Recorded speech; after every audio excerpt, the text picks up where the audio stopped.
à Saint-Louis en agent.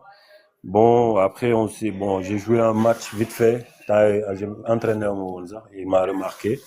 Et puis, il m'a proposé un voyage en Algérie pour un club qui avait besoin d'un profil comme man. Et puis, on est parti. Et voilà, tout s'était bien passé. Seulement que Club Bini Monde, il devait trois expatriés, si je ne m'abuse. Et ils avaient déjà trois. Il fallait qu'ils libèrent quelqu'un pour me qualifier. Donc, le président a demandé à ce que je reste. Et bien, je suis resté, mais après, il y a eu beaucoup de complications, tu sais, avec des Canaries, voilà, beaucoup de choses, quoi. Bon, j'aime pas revenir là-dessus, mais bon, c'est des choses aussi qui m'ont fait, yoo xam ne moom moo tax ma gën a màgg, gën a xam sama bopp. Après, je me suis dit, ben, je vais retourner au pays. Et je vais retourner au pays, je vais aller me refaire, tu vois. Et quand je suis revenu au Sénégal, championnat bi mi ngi doon daw, j'ai joué avec l'AS Douane. J'ai été avec l'AS Douane. Mi-saison bi parce que saison bi saison bëriwul, c'était impossible de qualifier. Donc, maa ngi woon AS Douane ak coach Badara Sarr.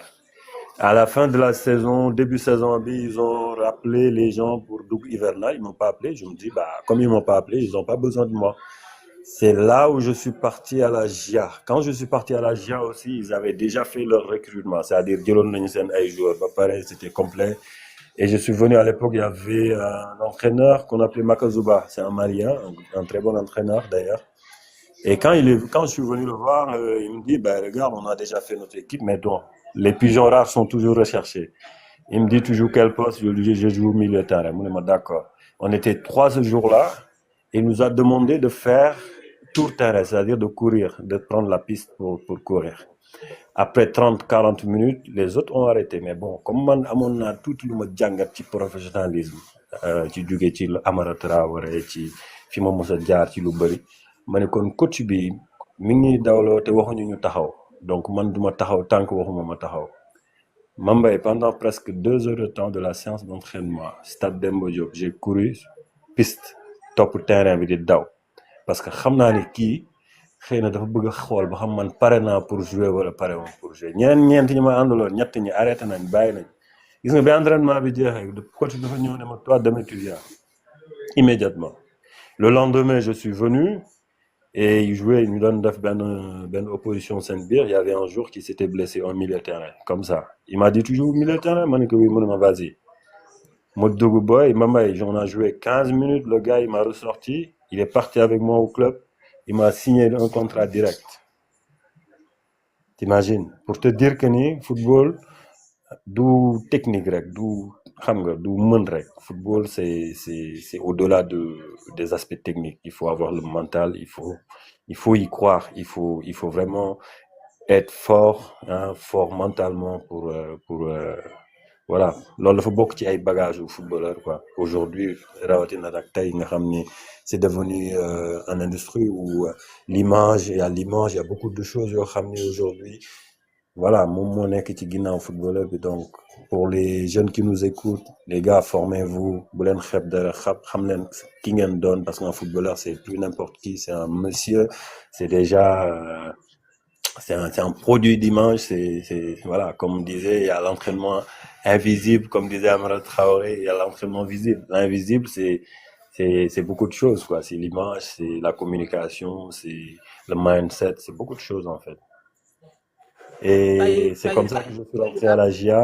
damay dalal Sidaat Sidaat Sidaat koo xamante ni jour boo xamante ni lu football di teg Sénégal jël na ko jour boo xamante ni génn na Sénégal pour dem beneen dëkk pour recevoir kooku noonu kooku noonu kenn kooku noonu moom la ñuy wax kooku noonu moom lay wax international man gëwuma koo xamante ni dafa sol mooy rek ñu koy tuddee international dama gëm koo xamante ni dafa génn pour représenter club am moom lay wax international kooku noonu moom la ñuy dalal jaro sax ñu leen koy présenter ndax message yaa ngi bëre après Sidaat yow bëgg a jege GIA dañ la gis ba sa dëwan sa yow nga dem ñaari tali la moo indi link bi ñaari tali lu tax nga dugg fa ba nekk fa école. Bon, déjà, la GIA, déjà, on a vécu là-bas, hein, et defuma fa benn saison, hein, def naa fa, si je ne m'abuse, 3 saisons yaakaar naa ak la GIA, où, voilà, On avait une belle équipe, mais on savait pas ce qui se passait derrière parce que voilà, il y avait beaucoup de problèmes au sein du club.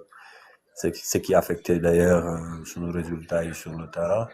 Et pour revenir à ce que pour l'Union Noire, le football, c'est un tout en fait. C'est un tout quoi. C'est pas seulement aussi les joueurs, mais c'est l'encadrement, c'est les dirigeants, c'est les supporters. Tu vois, c'est un écosystème. Et pour dynamique faire performance nag pour mu mën a am ci yooyu foog yooyu noonu yëpp ku nekk am fu mu taxawee mën a am équilibre bu mu war pour mën a joueurs yi mën a gis seen bopp équipe bi mën a dox supporters yi ainsi de suite. Et je pense que actuellement Sénégal ñu ngi ciy def ay jéego yu rafet. Pour revenir ci li nga wax bon bi ma jugee GIA après ñaari tali ils m'ont contacté parce que GIA devait descendre en Ligue 2. Et d'ailleurs bii bi leen wàccee sax man maa ko dugal seen camp. C'était la première fois où j'ai marqué contre mon camp. Que je mentionne ça déjà. Ça fait rire aujourd'hui, mais ça m'a fait pleurer dans le passé.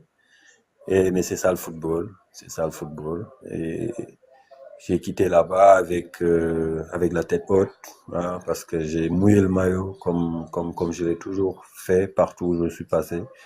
Parce que pour man loolu moom mooy loolu sama identité la quoi. Man je donne tout et après voilà quoi.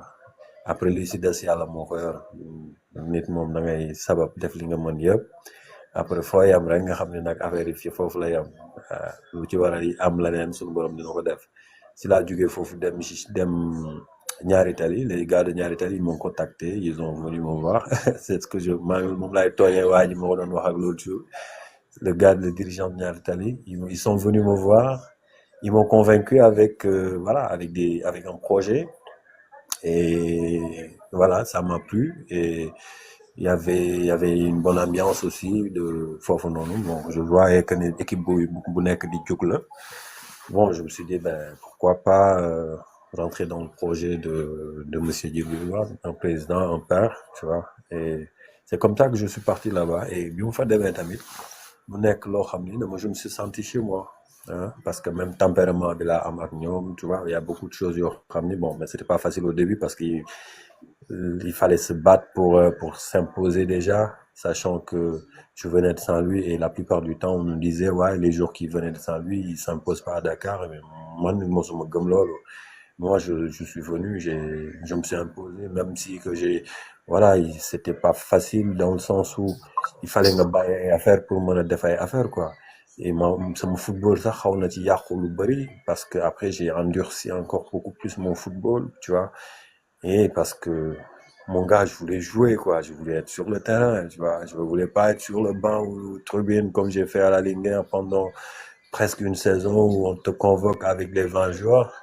18 le jour du match, après 2 qui montent aux tribunes. Ça, je l'ai fait plusieurs fois et ça, je voulais plus le vivre. Plus jamais. Et ça me motivait davantage jusqu'à ce que je fous madame. Même si les gens faisaient 1, je faisais 3.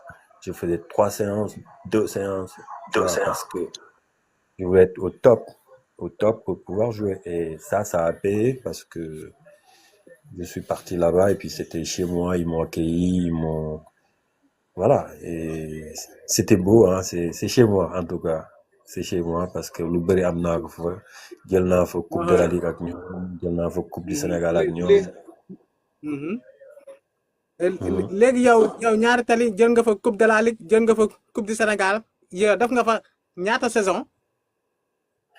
Bon boo mu dugalee ci ay affaire date nag xoolal damay daaru parce que man moom damay jàpp saison mais lu wér ba wér mooy xam naa ne def naa fa minimum 4 ou 5 saisons yoo xam ni dem naa dellu si waat parce que bi ma nekkee demee Ñaari Tali après j'ai quitté là-bas pour aller à Dakar Sacré-Cœur parce que ils ont fait appel à moi parce qu'il y avait un projet aussi, ils voulaient la monter et j'ai été d'accord dans ce projet. Le président a voulu faire une équipe autour de moi avec beaucoup de jeunes joueurs, tu vois, et c'est là où foofu laa jógee dem Dakar Sacré-Cœur.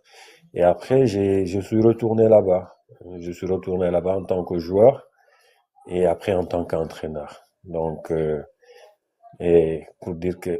yow mais Sidath la kon yow da nga jógee Ñaari Tali après dem après dem Dakar Sacré-Cœur Dakar après Sacré-Cœur.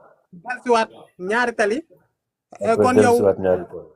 kon kon kon yow waa da nga bëgg wax gaa ñaari tali sa kër la woon gaa yi dañ la ko ibbiloon yow nga dugg bu la neexee génn bu la neexee dugg. non xam nga loolu lu koy indi mooy dëggu xam nga nit moom boo dëggoo ak nit ñi rek ku ne ni nga ko jàppee la lay jàppee ndax naxuma la naxuñu ma mooy que man dama fa am lu ma fa yóbbu woon te li ma fa yóbbu tamit yaakaar naa ni ba ma fa nekkee taxaw naa ci la ma ci mën et bi ma gisee leneen tamit loo xam ni c'est un projet je suis parti voir le président comme un homme hein, comme tout le monde et puis je lui ai dit il m'a mu bàyyi ma ñaanal ma aussi et puis ma dem ci projet boobu noonu bi loolu jeex projet boobu noonu tamit jeexee tamit sama mission foofu jeex ben je suis ñoom ñu woowaat ma je suis reparti et c'est comme ça que je suis reparti j'ai fait encore 2 saisons je pense c'est après cette saison-là que j'ai été le préparateur physique déjà de l'équipe de Niary Tally et pour wax na ni loolu ni mu Niary Tally sama kër la c'est Djibril Wade qui a moom moo ma jox confiance boobu noonu hein parce que là j'étais diplômé déjà ay initiateur yooyu noonu après j'ai fait mes formations en préparation physique mais moom mu jox ma confiance boobu noonu ma nekk entraîneur préparateur physique bu équipe Niary Tally et l'adjoint du coach le deuxième adjoint c'est comme ça que je suis voilà noonu la affaire yi tàmbalee noonu la changement bi amee quoi et moo ko ci gërëm bu baax di ko sant bu baax tamit parce que nit ku baax la et comme fi ñu jaar yëpp nag. kon lii mooy jaar Sidath comme si club muy Linguère de Saint-Louis Dakar Sacré-Cœur GIA Douane Niary Tally 5 club yooyu noonu moom la jaar sa 5 club yooyu noonu yëpp mu jaar fu mu fa mënti jaar dafa am respect boo xamante ne waa da nga koy jox sa moom yaakaar naa ne xamul woon icône la si Niary Tally waa dafa am seen benn gaayan yow bu nekk Niary Tally ba ma la publier ni la yow laay invité mi ngi tudd Idi waaw dafa ni ma kooku léegi nekkatul doomu Ndar doomu Niary Tally la et yow loolu noonu boo ko déggee nu mu lay def. Ah mais c'est une fierté hein c'est une fierté parce que loolu du ay wax moo ko indi ah du ay naxaate tamit moo tax nga am loolu parce que fii kenn mënul nax kenn